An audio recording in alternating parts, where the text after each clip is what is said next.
왕이신 나의 하나님, 내가 주를 높이고 영원히 주의 이름을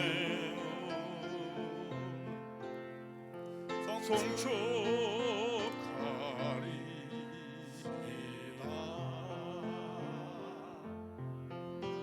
왕이신 나의 예수님, 내가 주를 높이고 영원히 주의 이름을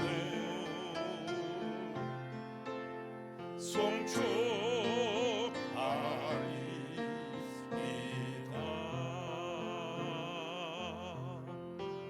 왕이신 나의 성령님, 내가 주를 높이고 영원히 주의 이름을 송축하리이다.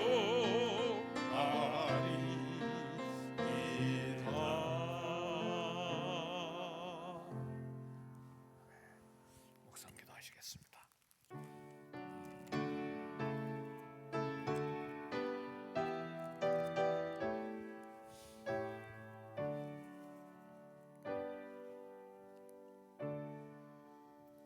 보라, 내가 새 일을 행하리니 이제 나타낼 것이라.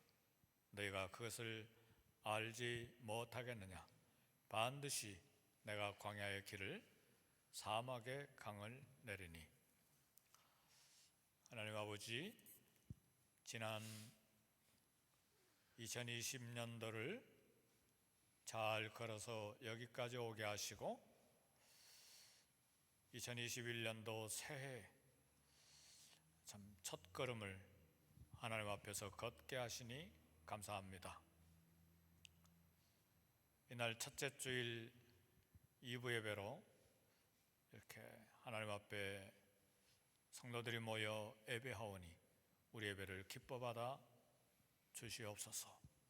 새 일을 행하시겠다고 하신 하나님, 광야의 길을 내시고 사막의 강을 내시겠다고 하신 하나님, 전 세계적인 팬데믹으로 어려운 가운데 있지만 이 사막과 광야에 하나님께서 아름다운 길을 내실 것을 믿고 감사합니다. 이 소망 가운데 하나님 앞에 마음을 모아 예배하오니 우리 예배를 기뻐 받아 주시옵소서. 예배 중에 우리를 만나 주시고 성령님으로 충만한 가운데 하나님께 영광 돌리며 새로운 소망과 용기와 담대함과 즐거움을 얻게 하사 1년을 힘있게 걸어갈 뿐만 아니라 하나님께 영광 돌리는 우리 모든 성도들 다 되게 해 주옵소서. 예수님의 이름으로 기도하옵나이다. 아멘. 앉아서 552장 찬송하겠습니다.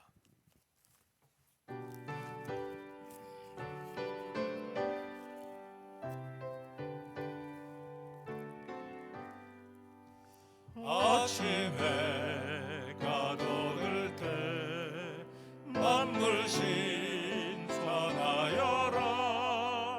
나도 세상 지낼 때 햇빛 되게 하소서.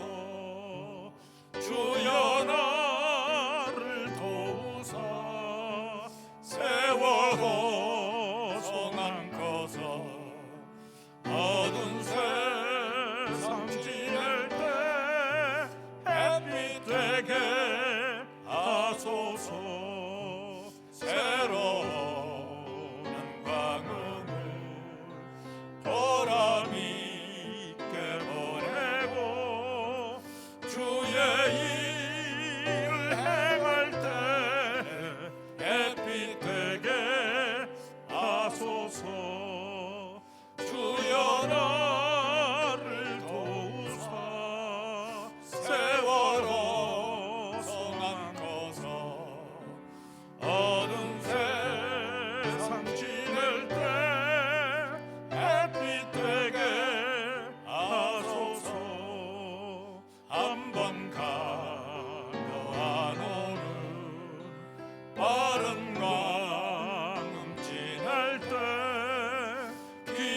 시간 맞춰서 햇빛 되게 하소서.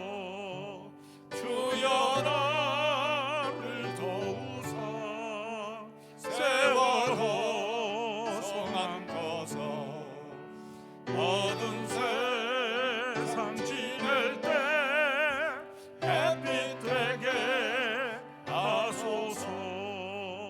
밤낮 주를 위하여 몸과 마음을 드리고 주의 사랑 나타내 햇빛 되게 하소서. 주여 나를 도우사 세월호 성안 꺼서 어두운 세상 지낼 때 햇빛 되게 하소서. 아멘. 김영수 장로님, 우리 기도 대신하시겠습니다.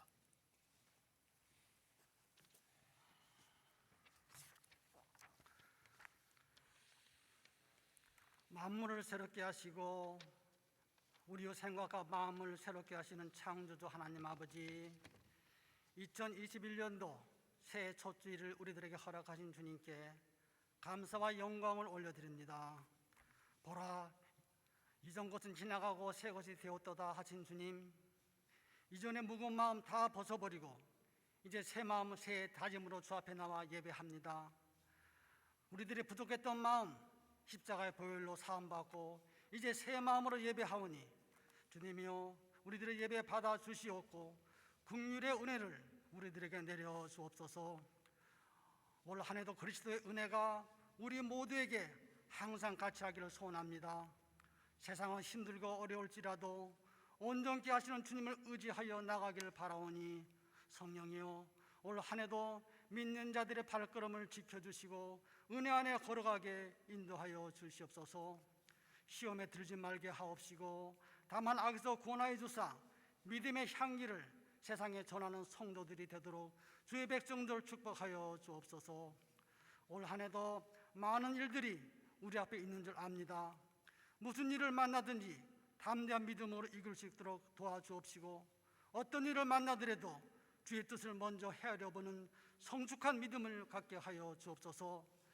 땅의 것보다 위의 것을 생각하라 하신 주님, 너희는 먼저 그의 나라와 그의 의를 구하라 하신 주님, 주의 말씀이 늘 생각나게 함께 하여 주시고 말씀의 인도함을 받는 축복을 우리 모두에게 허락하여 주옵소서.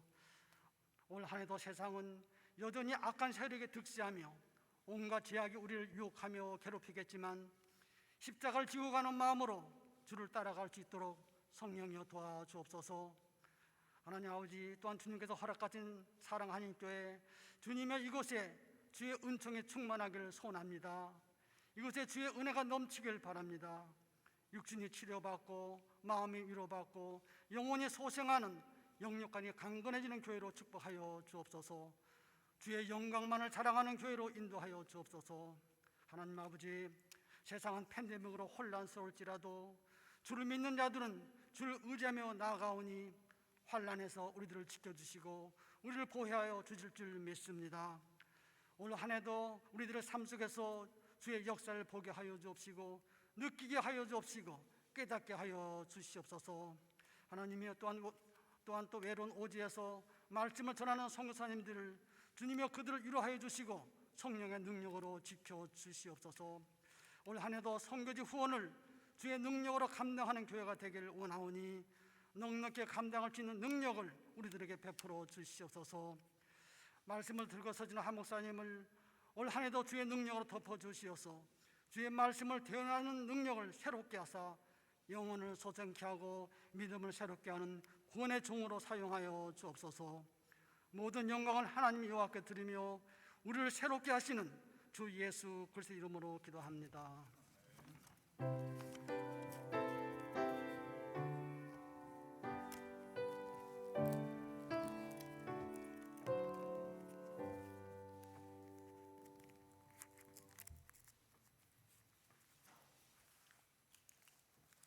교회 소식 드리겠습니다. 오늘 주일 예배는 신년 축하 예배로, 신년 축하 감사 예배로 하나님 앞에 드립니다. 2020년도 어려운 한 해를 하나님께서 힘주시고 은혜 주셔서 잘 또 견디어서 여기까지 오게 하시고, 또 신년 예배를 이렇게 드리게 하신 우리 하나님께 감사 찬송을 드립니다. 하나님께 또 이 첫 예배 때 감사가 풍성하게 드려지기를 바라고, 오늘 하루만 아니라 또 이 1월달 내내, 그리고 또 한 해 동안 계속해서 하나님 앞에 감사할 수 있기를 바랍니다. 그리고 아무래도 상황을 볼 때 2달, 석 달은 조금 더 긴장해야 될 것 같습니다. 그렇다고 특별히 염려할 건 없고, 지난 한 해 동안 우리가 지혜롭게 위생생활 잘 해오는 것처럼 마스크 잘 쓰시고, 또 손 잘 소독하시고, 또 적게 좀 다니고, 그렇게 해서 또 이 몇 달을 잘 보내면 또 좋은 때가 오리라 생각합니다. 매일 성경이 많이 줄였습니다. 우리 목자님들만을 위해서 한 10권으로 줄였습니다. 그러니까 아직 한 3권 남은 것 같은데 우리 목자님들 가져가시고, 우리 성도님들 가져갈 것은 없을 것 같습니다. 또 교육자도 갖고 그래 해야 되니까.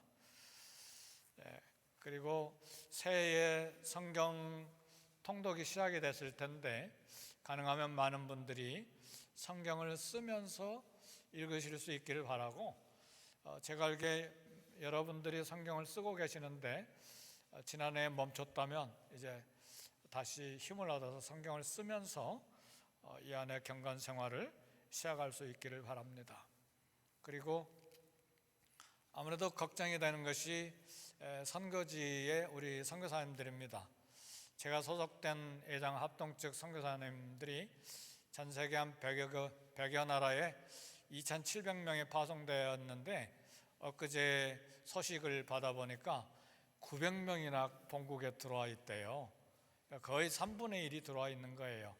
여러 형편 또 선교지에 있지 못할 그런 사정들 여러 가지 있어서 어려운데, 우리 선교사님들이 다시 힘내서 선교지를 잘 사수할 수 있도록, 그리고 또 한국 교회가 이렇게 예배를 제대로 드리지 못하면서 재정적으로도 약해져서 제일 먼저 선교비를 이렇게 줄일까봐 제 걱정입니다. 근데 우리 교회 우리 장로님들은 하나도 반대 안 하시고 선교지 그대로 선교비를 보내게 돼서 제가 얼마나 감사한지 모르겠습니다. 우리 교회 복 주실 거예요. 아멘, 할렐루야. 네. 근데 이제 말라위가 걱정이 돼요. 아프리카 말라위. 그 아프리카 까만 어린이들, 한 번도 보지 못한 어린이들 40명을 후원하겠다고 우리가 작정하고 선교비를 계속 보내는데 올해 줄어들까봐 좀 걱정입니다. 근데 계속 그 아이들에게도 선교비가 계속 이렇게 지원이 되도록 기도해 주시길 바라고, 우리 선교사님들 잘 복음을 전할 기회가 확장되는 이런 위기가 오히려 기회잖아요. 그렇게 기도해 주시기를 부탁드립니다. 한번 우리 기도하겠습니다. 하나님 아버지, 감사합니다. 지난 한 해를 이처럼 우리 주님 날개 아래에서 보호하시고, 사망의 음침한 골짜기에서도 주의 지팡이와 막대기로 우리를 안전케 하시고 보호하심으로 이렇게 새 첫 주 예배를 드리게 하셨음을 감사드립니다. 주님 앞에 나올 때에 또 예물 드리게 하셔서 감사합니다. 온 세상이 경제적으로 힘들어하고 염려하고 내 양식만을 생각할 그런 본능적인 생각을 해야 될 때인데, 그래도 신년 감사 예배를 드리며 감사함을 드리고 또 선경금, 주일원금, 11조 여러 가지 명목으로 하나님 앞에 예물을 드리게 하신 은혜를 감사합니다. 지난 한 해 동안 우리 교회 재정을 붙들어 주신 하나님, 특별히 저희 교회가 선교에 게을리하지 아니하고 선교사님들을 도우며 주 예수 그리스도의 십자가 복음을 증거하는 일에 전혀 힘쓰기를 원하며 또 다음 세대를 양육하며 하나님을 섬기기를 원하오니 2021년도에도 하나님의 기적적인 공급하심과 특별한 은혜로 교회 살림이 잘 되게 해주시고 우리 성도들의 각 가정과 일터, 스몰 비즈니스, 모든 직장 하나님의 풍성하심과 공급하심을 간증하는 복이 있게 해주시고 우리 교회가 2021년도에도 사명을 다하되 주의 영광 위에 쓰임받는 복된 교회로 든든하게 세워지게 해 주옵소서.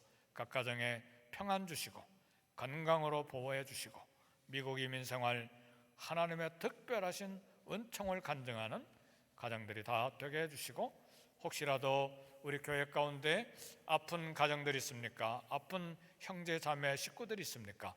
위로해 주시고 속히 회복되게 해주시고 하나님의 은혜와 능력을 찬송하는 가정들이 다 되게 해 주옵소서.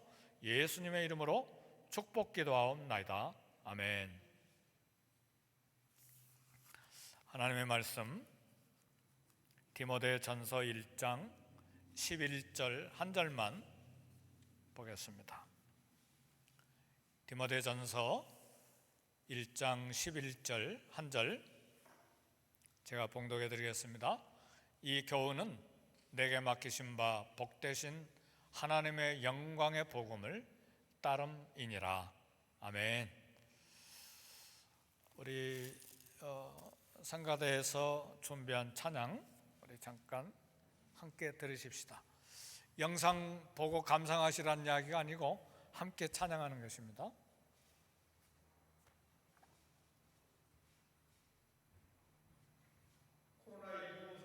코로나19 사태가 종교 활동까지 얼어붙게 하고 있는데요.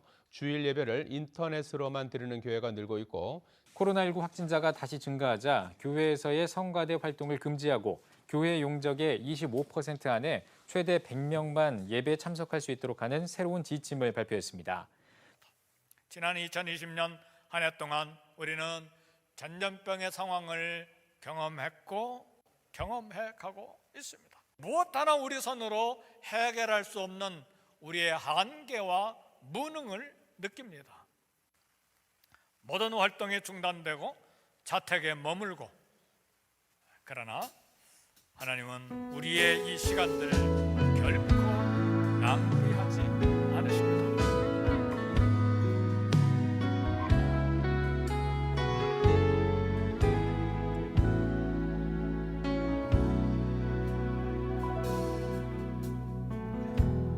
따스한 성령님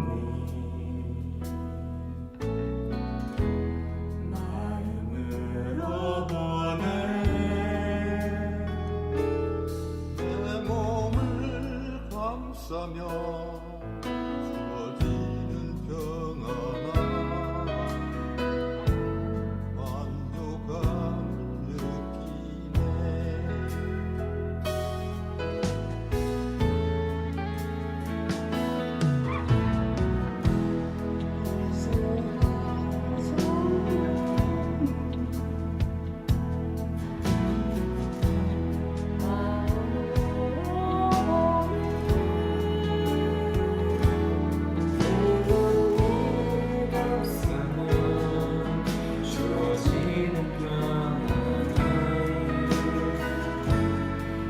만족감을 느끼네.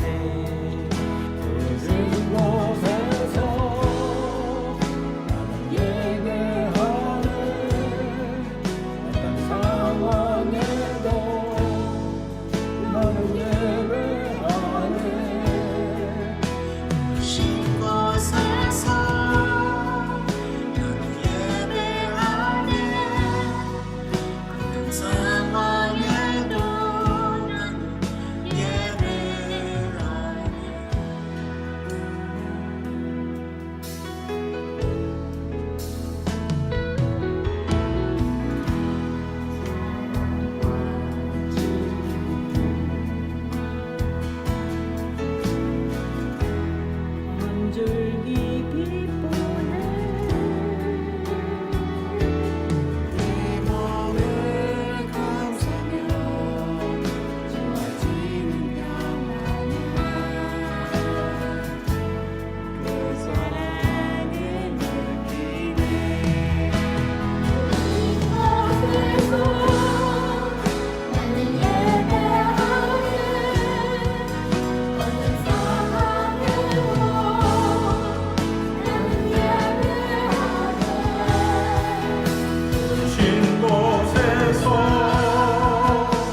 인사하실까요?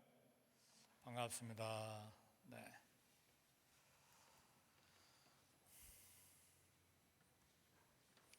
(2021년도) 올해 우리 교회는 임직자들을 세울 계획을 하고 있습니다. 코로나 19으로 상황이 어떻게 될지 잘 모르지만 일단 우리 당회에서는 기도하고 계획을 하고 있습니다. 그래서 설교 본문을 디모데 전서를 택했습니다. 디모데 전서는 목회 서신 가운데 한 책이죠. 바울이 3개의 성경을 쓴데 그 중에 13권, 4권 성경 중에 디모데 전서, 디모데 후서, 디도서 3권이 목회 서신으로 이렇게 분류가 됩니다. 목회 서신의 주제는 한 5가지가 되는데 직분자의 자격에 관해서, 그리고 또 어떻게 예배를 드릴 것인가, 그리고 이단은 어떻게 방어하고 대책을 세울 것인가, 그리고 지도자들, 특별히 임직자들이 가져야 될 영성에 대해서 이야기하고 모든 성도들의 경건 생활에 대해서 이렇게 한 5가지 정도 주제를 가지고 사도 바울이 목회서신 3권의 성경을 썼습니다. 목회서신 가운데 바울이 교회를 가리켜서 하나님의 집, 진리의 기둥과 터라 그렇게 이야기를 했고, 또 다른 서신서에서는 이 교회를 가리켜서 그리스도 예수의 피로 값을 지불하고 사신 하나님의 집, 하나님의 교회, 그리고 그리스도의 몸이라 그렇게도 이야기를 했습니다. 그리고 우리가 잘 아는 대로 교회는 믿는 사람들의 공동체이고 우리 믿는 성도들의 모임을 교회라 이렇게 말합니다. 이런 모든 내용들을 디모데에게, 목회하는 디모데에게 편지를, 디모데 전서 후서를 쓰면서 사도 바울은 선배된 목회자로서, 스승으로서 젊은 청년 목회자 디모데가 에베소 교회를 잘 섬길 수 있기를 원했고, 그래서 바울은 마음을 다해서 목회 서신을, 목회 편지를 디모데에게 보낸 것입니다. 그래서 바울은 교회를 섬기는 자의 자격, 그리고 섬기는 자의 자세, 섬기는 자의 방법을 교훈했습니다. 그래서 이 신년 첫 번째 주일에, 지난주부터 이미 디모데후서를 시작했죠. 목회서신을 디도서까지 계속해서 말씀을 나누기를 원합니다. 중요한 것은 목회자가 말씀을 잘 가르치는 일입니다. 그런데 말씀만 잘 가르치고 본인은 하나도 행하지 아니하면 문제가 심각해져요. 그러니까 목회자는 말씀을 잘 가르칠 뿐만 아니라 말씀을 가르치고 선포하기 전에 먼저 자신이 그 말씀을 행하고 순종함으로써 성도들에게 본을 보여야만 합니다. 그래야 거기에 권위가 있기 때문에, 말씀의 권위는 무슨 성령님의 특별한 능력이 임해서 막 무슨 어떤 파워가 나타나고 그런 것이 아니라, 물론 그런 영적인 은혜도 있지만 하나님 말씀 먼저 목회자가 잘 이해하고 거기에 순종해서 성도들에게 본을 보일 때 거기에 목회자의 권위가 나타나는 것이고, 우리 앞으로 중직으로 임명될 모든 성도님들도 권위가 직분에서 나오는 것이 절대 아닙니다. 어떤 직분을 임직받든지 간에 하나님 말씀을 이해하고 알고 그 말씀을 순종하는 행함과 본을 보일 때에 그 직분에 합당한 권위가 생기는 것입니다. 그것은 우리가 길게 설명하지 않아도 부모의 권위가 어디서 나오는가? 어디서 나온다고 생각하십니까?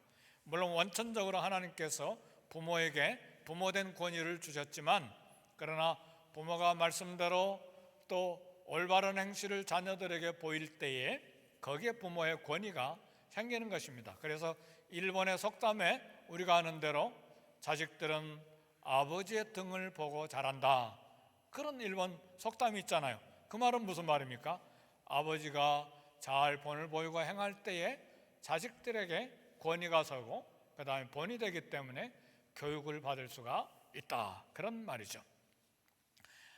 그래서 바울은 이렇게 중요한 내용, 이렇게 목회자가 말씀을 잘 가르치고 행함으로 본을 보이도록 그렇게 교훈을 했습니다.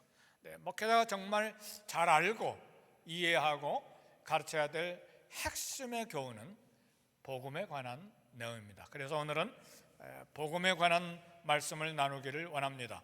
오늘 디모데전서 1장 11절에 보니까 바울은 모든 교훈은 복 대신 하나님의 영광의 복음에서 온 것이라, 이렇게 이야기를 했습니다. 복음은 뭡니까? 어려운 말이 아니에요. 복음은 우리말로 풀어서 말하면 간단하게 기쁜 소식이에요.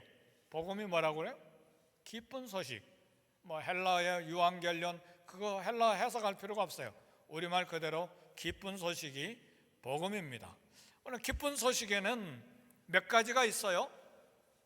소원을 성취하면 그런 소원 성취에 기쁜 소식이 있죠. 예를 들면 갖고 싶은 것을 얻었다, 되고 싶은 사람이 되었다, 이렇게 소원을 성취하면 기쁘죠. 학벌을 소유하거나 또 지위를 얻거나 또 원하는 아름다움, 외모를 갖게 되면 기쁘게 되죠. 이런 것이 소원 성취형의 기쁜 소식이고, 또 다른 기쁜 소식에는 문제를 해결할 때 갖는 기쁜 소식이 있어요. 얽매였던 문제가 풀리고 뒤엉킨 것들이 잘 해결되고 뒤틀린 관계들이 이렇게 해결되면 기쁘죠. 빚을 갖게 되거나 복잡한 문제들이 잘 풀릴 때 기쁘게 됩니다. 그런데 이런 기쁨들은 일시적이에요. 그리고 또 부분적인 것이고 상대적인 기쁨입니다. 그러나 복음이 주는 기쁨은 일시적이 아니고 영속적이고 지속적이고, 복음이 주는 기쁨은 부분적인 것이 아니라 상당히 근원적이고 근본적이고, 또 복음이 주는 기쁨은 이렇게 상대적인 기쁨이 아니라 절대성을 갖는 절대적인 기쁨입니다. 그래서 오늘 성경이 말하는 복음이 무엇인가를 잠깐 말씀을 나누기를 원해요. 복음의 조금 더 구체적인 이야기는, 복음은 간단히 말하면 하나님의 아들에 관한 소식입니다. 예수님에 관한 기쁜 소식입니다. 이 복음은 서신서들을 다 읽어보니까 수천 년 동안 비밀로 감춰져 있었던 소식입니다. 구약의 탁월한 선지자들도 이 복음이 희미했지 무엇인지 정확하게 자기들이 예언하면서도 이 복음이 무엇인지를 잘 몰랐습니다. 수천 년 동안 이처럼 비밀로 감춰져 있다가 마침내 예수님이 오심으로 그 비밀이 완전히 드러나는데, 그것이 기쁜 소식입니다. 복음은 예수님이 이 땅에 오셔서 살다가 죽으시고 부활하신 기쁜 소식이고, 복음은 하나님의 아들 예수님의 죽음으로 시작된 기쁜 소식입니다. 복음은 우리가 아직 죄인 되었을 때에 그리스도께서 우리를 위하여 죽으신 기쁜 소식입니다.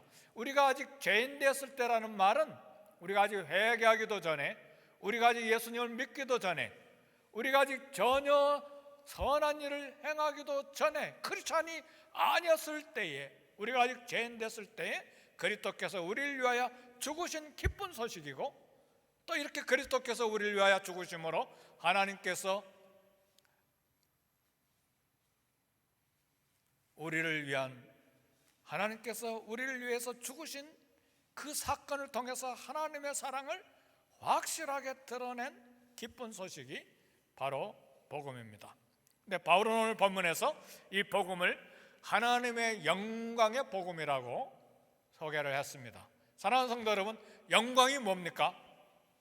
우리는 영광이라는 말을 영어로도 알고 다른 나라 말도 알아요. 근데 영광이 뭐예요? 그러면 잘 설명하지 못하죠.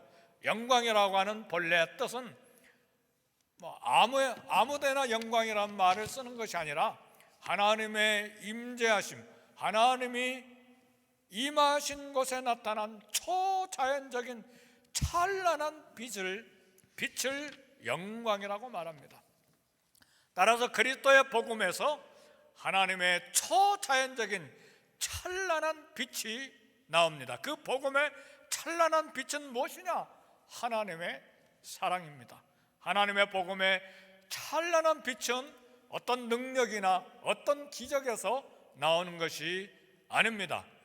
그리스도의 복음에서 나오는 찬란한 영광, 찬란한 빛은 주님의 사랑에서 나오는 것입니다. 그래서 영광의 복음에서 나오는 그 찬란한 빛의 핵심은 하나님 사랑입니다. 복음의 영광이 무엇이냐? 하나님의 사랑이에요. 그래서 하나님의 영광의 복음을 요한복음 3장 16절에서 이렇게 이야기합니다. 하나님은 세상을 사랑하셨는데 우리를 사랑하셨기 때문에 독생자를 주셨으니 이는 저를 믿는 자마다 멸망치 않고 영생을 얻게 하려 하심이니라. 이것이 영광의 복음이고 그 영광의 복음이 드러내는 찬란한 빛인 하나님의 사랑이 요한복음 3장 16절에 드러난 것입니다. 하나님이 세상을 사랑하셔서 독생자를 보내신 이 찬란한 사랑이 바로 영광의 복음입니다. 복음은 조금 더 구체적으로 들어가면 하나님이 우리에게 아들을 아끼지 아니하시고 내어주신 기쁜 소식입니다. 로마서 8장 32절의 말씀 보니까 자기 아들을 아끼지 아니하시고 우리 모든 사람을 위하여 내어주신 이가 어찌 그 아들과 함께 우리에게 모든 것을 은혜로 주시지 않겠느냐?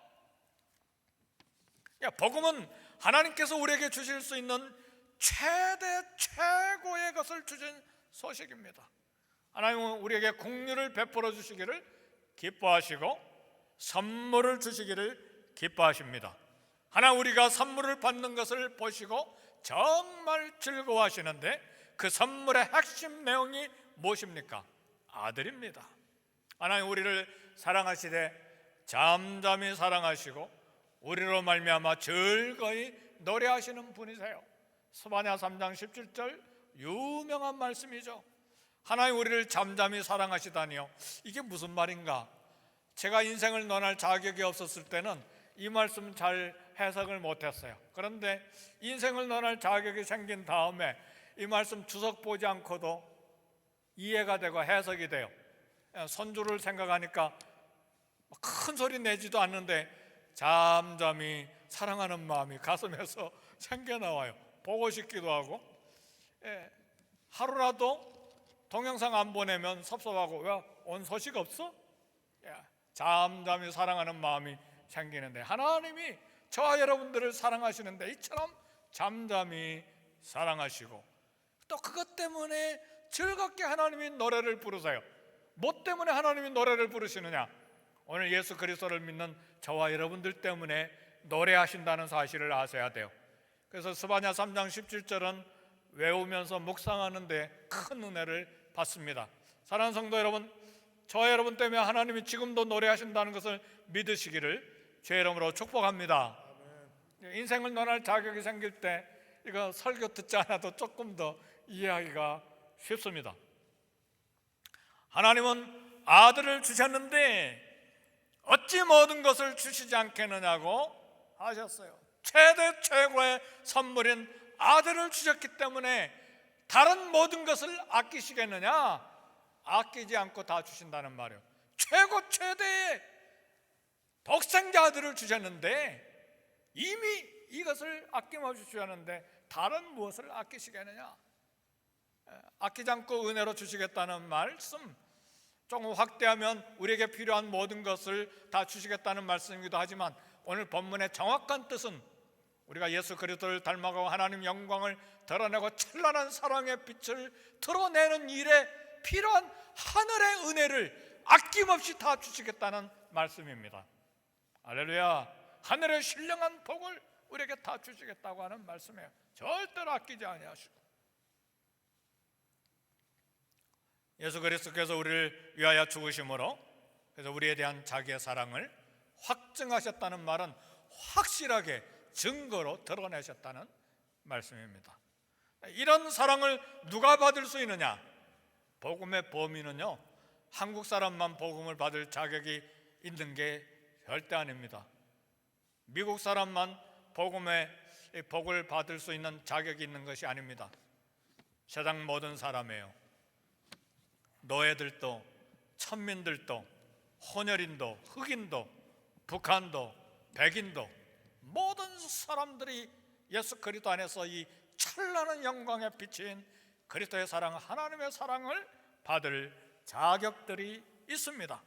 마태복음 24장 14절에 이 천국 복음이 모든 민족에게 증언되기 위하여 온 세상에 전파되리니 그제야 끝이 오리라 그랬어요. 따라서 이 찬란한 영광의 빛, 하나님의 사랑의 빛이 온 세상에 다 증거될 때, 전파될 때 그제야 우리 예수님이 오신다는 말씀입니다. 다시 말하면 복음을 들을 대상이 세계 모든 사람들인데 이들이 다 이 영광의 찬란한 빛을 다 듣고 볼 때에 우리 예수님이 오신다는 말씀이에요.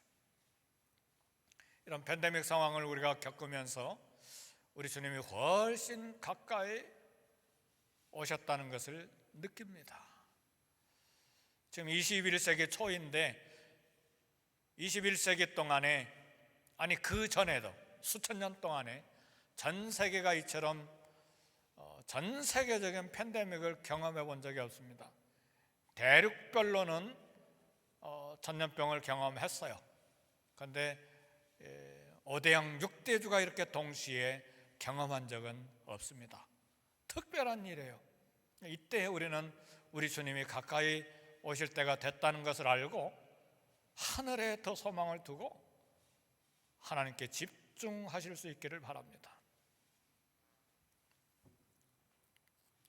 복음을 진정으로 받고 믿으면 그 결과로 우리 삶의 변화가 있어야 됩니다. 복음을 정말 받았습니까? 복음을 정말 믿고 있습니까? 복음이 정말 영광의 복음입니까? 하나님의 찬란한 빛을 드러내는, 하나님의 사랑을 드러내는 복음인 것을 믿습니까? 그러면 삶의 변화가 일어나야 합니다. 우리는 우리가 살고 있는 환경의 변화와 상황의 변화, 그리고 조건의 변화를 소원합니다. 이렇게 환경이 변화되고 상황이 변화되고 조건이 변화되면 우리는 행복하고 만족하고 그리고 내 삶의 변화가 이루어질 것이라고 생각을 합니다. 그게 사실입니까? 이 팬데믹이 끝나면 조금 더 행복하고 조금 더 만족하고 조금 더 내 삶이 그리스도 앞에서 변화된 삶으로 변화될 걸 그렇게 생각하십니까? 그러지는 않아요. 역사 가운데 가장 거대한 상황 변화는 400년 만에 출애굽한 이스라엘에게 이루어진 홍해 사건이었어요. 홍해가 갈라져 마른 땅이 된 것보다 더 거대한 상황의 변화는 없습니다.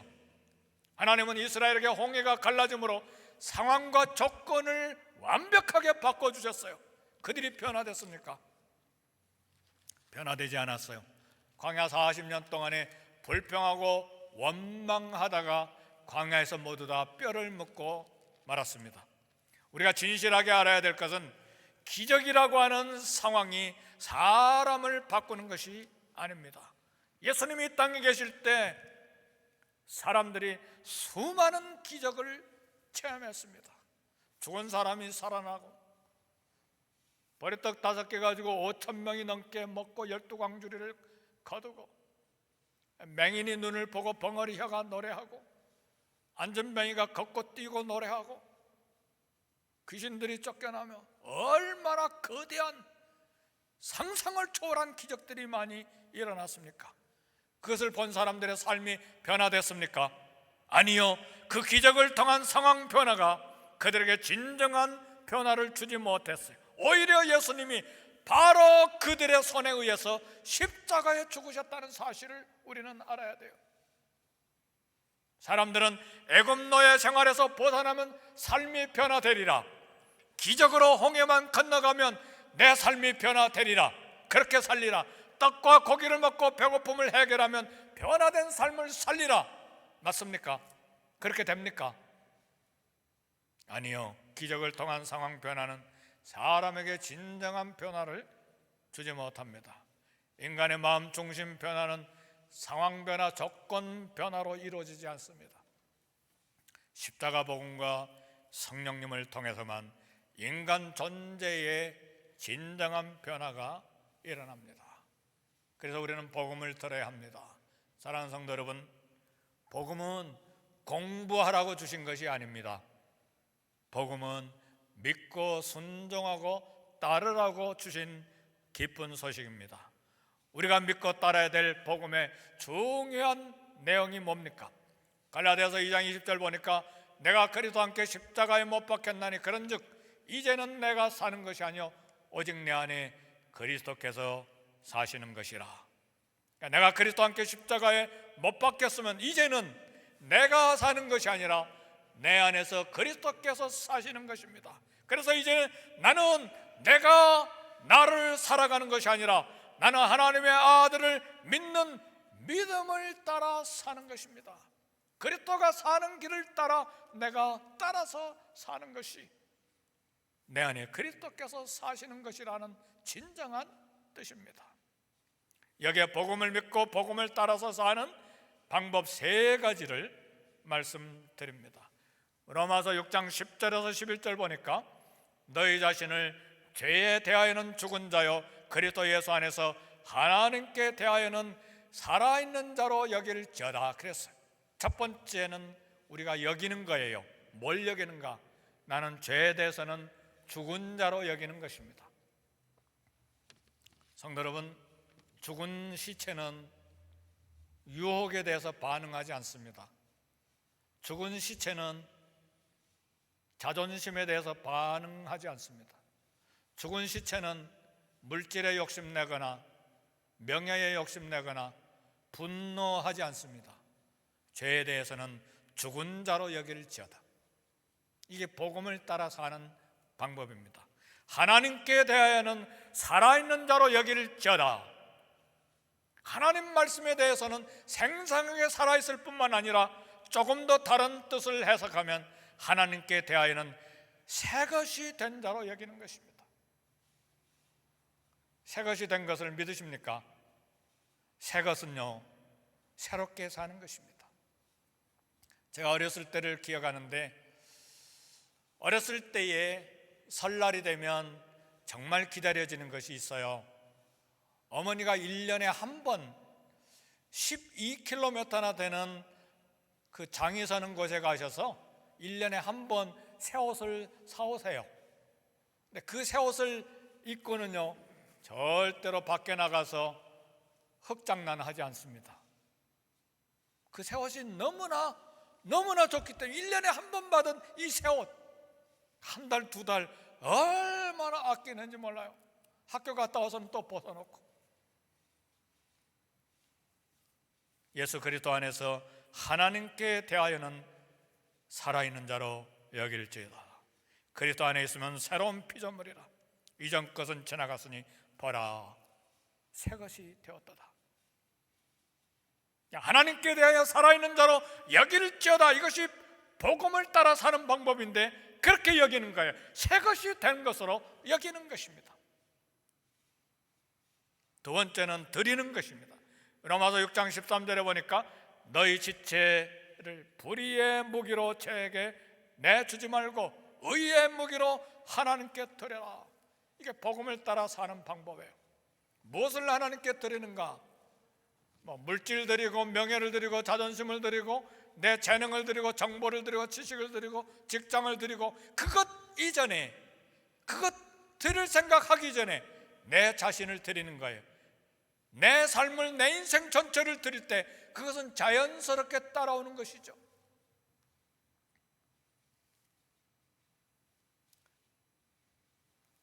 주님의 일이라고 하는 것은 하나님을 믿고 자신을 하나님께 드리는 것입니다. 하나님의 일이란 나를 하나님께 드려 하나님이 나를 사용하시는 것입니다. 내가 나를 사용하는 것이 아니고 내 목적, 내 비전, 내 꿈을 위해서 내가 내 삶을 내가 컨트롤하고 핸들하고 내가 나를 위하여 사용하는 것이 아니라 나를 하나님께 드려 하나님이 나를 사용하는 것이 하나님의 일입니다. 성도 여러분, 이처럼 자신을 절대 포기하는 것은 하나님의 절대 은총을 가져오게 만듭니다. 새끼손가락 하나 움직이는 것도 하나님의 은혜 없이는 절대로 움직이지 못합니다. 병원에 가면 손가락 하나 움직이는 것이 기적이라는 것을 알아요. 제가 아는 집사님 어머님이 병원에 10수년 누워 계셨는데, 식물인간으로 누워 계셨는데 제가 여러 번 신방했는데 손가락 하나 10수년 동안에 움직이지 못했어요. 이거 기적입니다. 그러다가 돌아가셨죠. 제가 장례 치렀어요.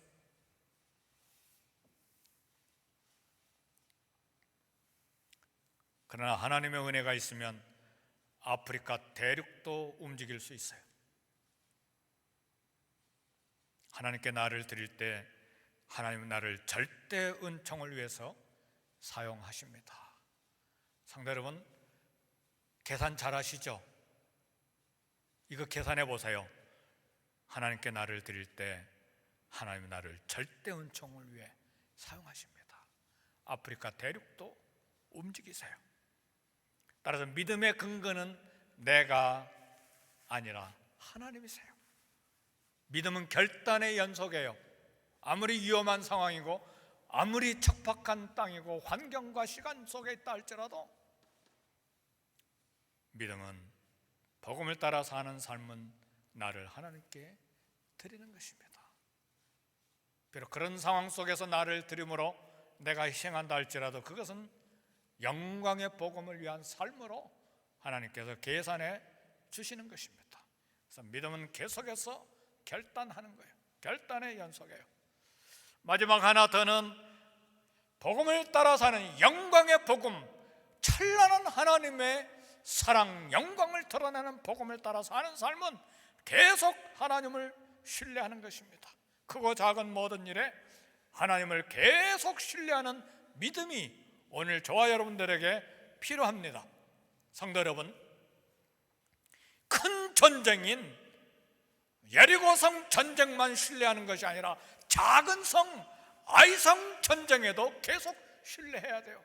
거대한 전쟁 여리고만을 위해서 전 백성이 동원되는 것이 아니라 작은 아이성을 향해서도 전심으로 하나님을 의지하는 것이 필요해요.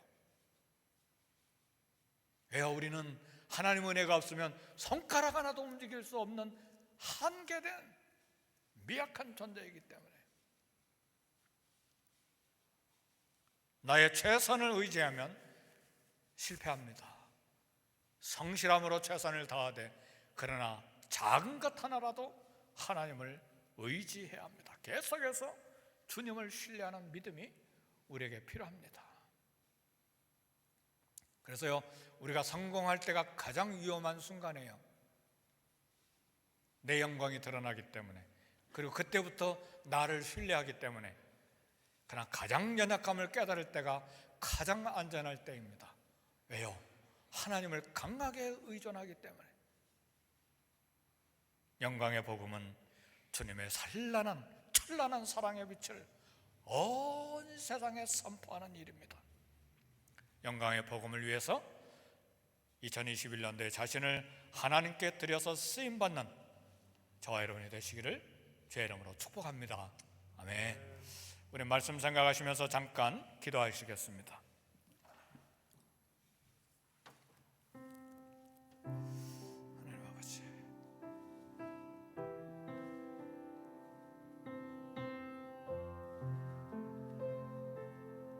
아버지 감사합니다.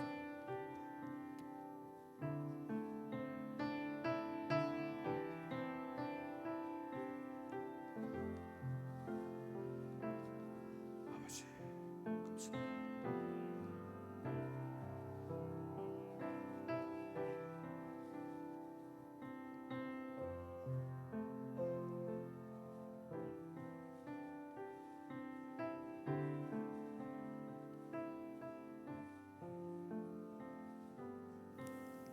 하나님 아버지, 2020년도에 사망의 음침한 골짜기를 걷는 그런 어두운 환경 속에서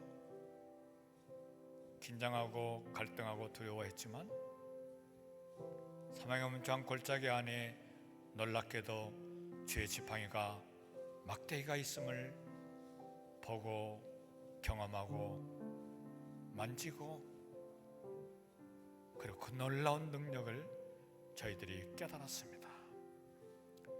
2021년도에도 동일한 하나님의 지팡이와 막대기가 우리를 안위하실 것을 믿고 감사합니다. 정령 선하심과 인자하심이 우리를 따를 것을 확신하고 하나님의 집에 영원히 거할 뿐만 아니라 영광의 복음을 드러내는 일에 쓰임받기를 간절히 소원합니다. 이 한 해 주의 복음을 따라 살기를 결단하오니 우리의 삶의 변화가 있게 하시되 죄에 대하여 죽은 자요 하나님에 대하여는 산 자로 여길 뿐만 아니라 우리 자신을 드려 하나님의 손에 쓰임받기를 소원하고 끝까지 주님을 신뢰하는 믿음 가운데 이 한 해를 살아가는 우리 되게 해 주옵소서. 성령의 충만함을 주옵소서. 예수님의 이름으로 기도하옵나이다. 아멘. 다 같이 일어나서 성령 부르시겠습니다.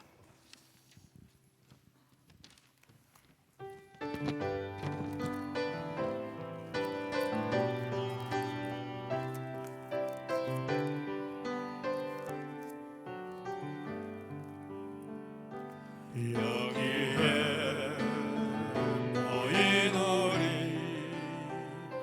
주의 은총받은 자여라. 주께서 이 자리에 함께 계심을 아노라. 언제나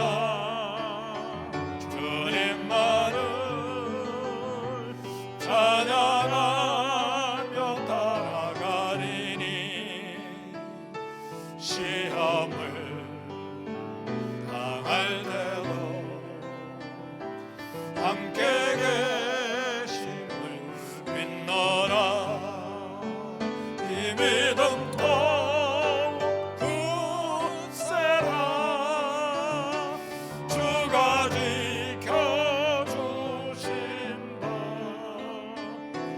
어두운 밤에도 주의 맑은 빛이 더하여 주신다. 지금은 우리 주 예수 그리스도의 은혜와 아버지 하나님의 극진하신 사랑하심과 성령님의 감화, 감동, 축복하심이 2021년 새해를 맞이하여 영광의 복음을 위하여 살기로 결단하는 사랑하는 모든 성도들 머리 위에 지금으로부터 영원토록 함께 계실지어다. 아멘.